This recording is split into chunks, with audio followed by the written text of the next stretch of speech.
जय श्री राधा रमन जी की। आज की इस वीडियो में मैं आपको भाद्रपद मास के कृष्ण पक्ष की एकादशी, जिसका नाम अजय एकादशी है, उसकी व्रत कथा सुनाने वाली हूँ। एकादशी व्रत भगवान श्री हरि विष्णु को समर्पित होता है तथा इस दिन भगवान श्री हरि विष्णु की पूजा की जाती है। एकादशी व्रत करने से मनुष्य को 1000 गौदान करने का फल प्राप्त होता है। इसे जाने अनजाने में किए गए सभी पाप नष्ट हो जाते हैं और जीवन में सुख समृद्धि प्राप्त होती है। तो आइए श्रवण करते हैं भाद्रपद मास के कृष्ण पक्ष की अजा या अंधा एकादशी की व्रत कथा। भाद्रपद के कृष्ण पक्ष की अजा या अंधा एकादशी का वर्णन हमें ब्रह्म विवर्त पुराण में मिलता है। एक बार अर्जुन ने श्री कृष्ण भगवान से कहा, हे जनार्दन, मैंने सावन मास के शुक्ल पक्ष की एकादशी, जिसका नाम पुत्रदा है, उसका वर्णन सुना है।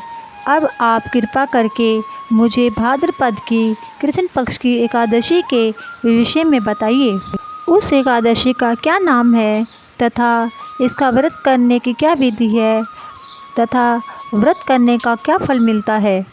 इस पर श्री कृष्ण भगवान बोले, हे कुंती नंदन, भाद्रपद मास के कृष्ण पक्ष की एकादशी को अजा एकादशी कहते हैं। इसके व्रत करने से समस्त पाप नष्ट हो जाते हैं।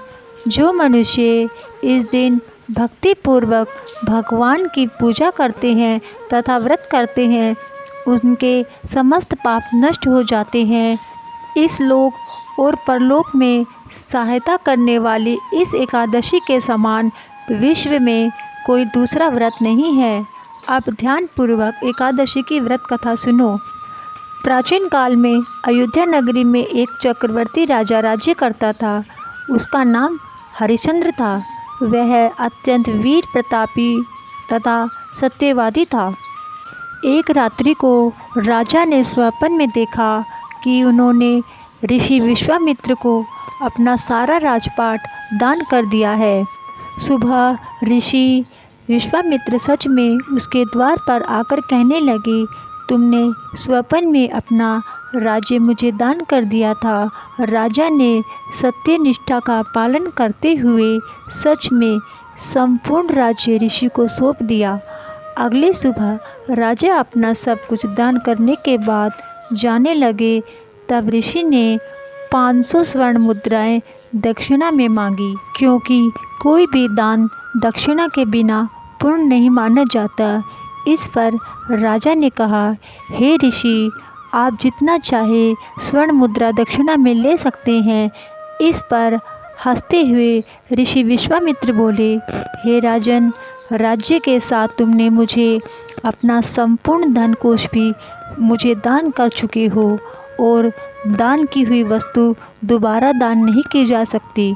तब दक्षिणा चुकाने के लिए राजा हरिश्चंद्र को अपने पूर्व जन्म के कर्मफल के कारण अपनी पत्नी और पुत्र के साथ खुद को भी बेचना पड़ा। राजा को एक डोम ने खरीद लिया, जो शमशान भूमि में लोगों के दाह संस्कार का काम करवाता था। राजा हरिश्चंद्र एक चंडाल के यहाँ सेवक बनकर कफन बेचने के काम में लग गए। उसने इस आपत्ति के काम में भी सत्य को न छोड़ा।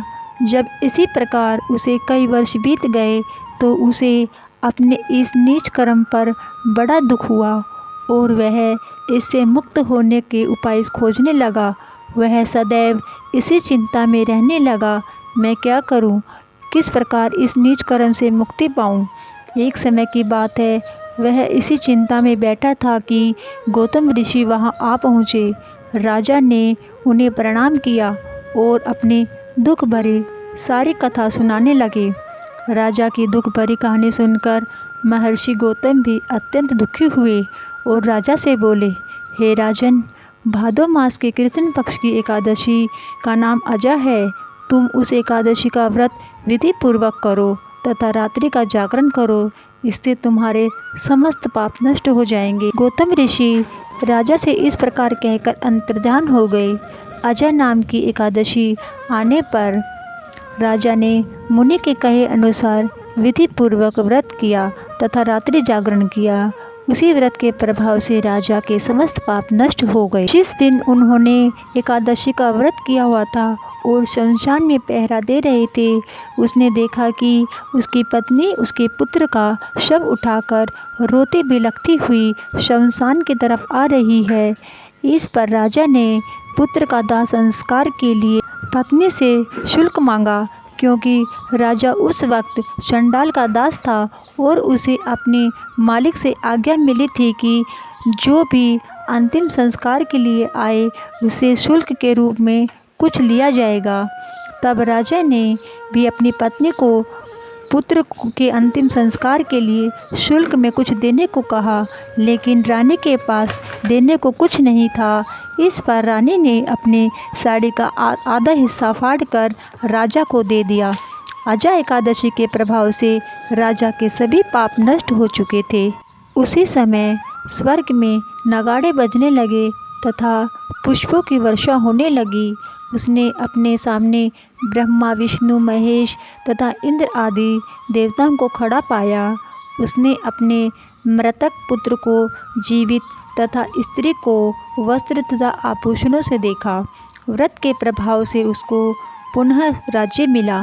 वास्तव में एक ऋषि ने राजा की परीक्षा के लिए यह सब कौतुक किया था, किंतु अजा एकादशी के व्रत के प्रभाव से सारा षड्यंत्र समाप्त हो गया और अंत में राजा हरिश्चंद्र अपने परिवार सहित स्वर्ग को गया।